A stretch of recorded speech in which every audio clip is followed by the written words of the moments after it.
கர்த்தருடைய நாமம் மகிமைப்படுவதாக. இன்றைய தயவு செய்தி அப்போஸ்தலருடைய நடவடிக்கைகள் 27ஆம் அதிகாரம் 1 தியானிப்போமானால், 1வது வசனம், கப்பலில் போகிறதற்காக தீர்மானிக்கப்படுகிறார்கள்.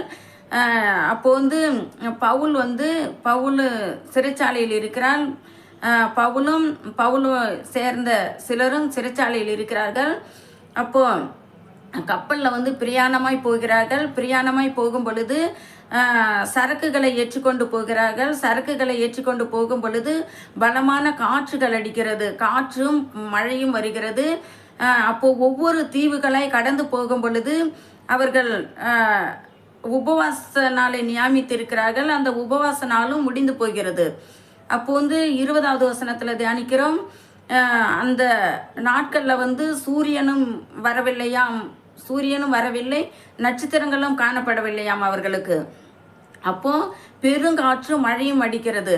அப்போ அவர்கள் நம்ம முடிந்து தப்பி பிழைப்போமா என்று அவர்களுக்கு முழு நம்பிக்கையும் அற்றுப்போகிறது. அப்போ 23வது வசனத்தில் தேவதூதனானவர் பவுலினிடத்தில் தரிசனமாகிறார்.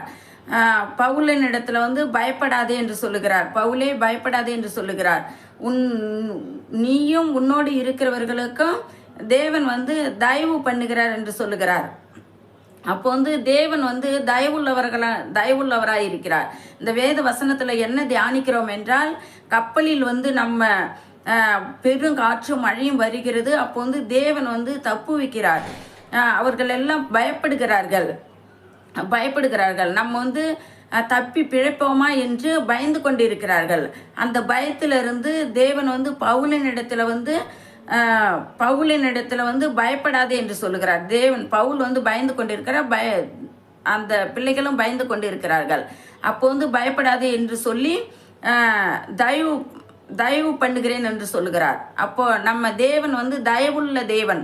நம்ம பிள்ளைகளுக்கு தப்பும்படியாக தயவு பண்ணுகிற தேவனாக இருக்கிறார். நம்ம இந்த வேத வசனத்தை படித்து நம்மளும் அதே போல் தேசத்தில் இருக்கிற பிள்ளைகளுக்கு, அக்கம் பக்கம் இருக்கிற பிள்ளைகளுக்கு நம்மளும் ஜபத்தினாலே நம்ம தயவுகளை செய்து ஒவ்வொரு பிள்ளைகளையும் ரட்சிப்பின்குள் கொண்டு வருவோம். இந்த வேத வசனத்தை படியுங்கள், தியானிங்கள். கர்த்தர் தாமே உங்கள் ஒவ்வொருவரையும் ஆசீர்வதிப்பாராக. ஆமேன்.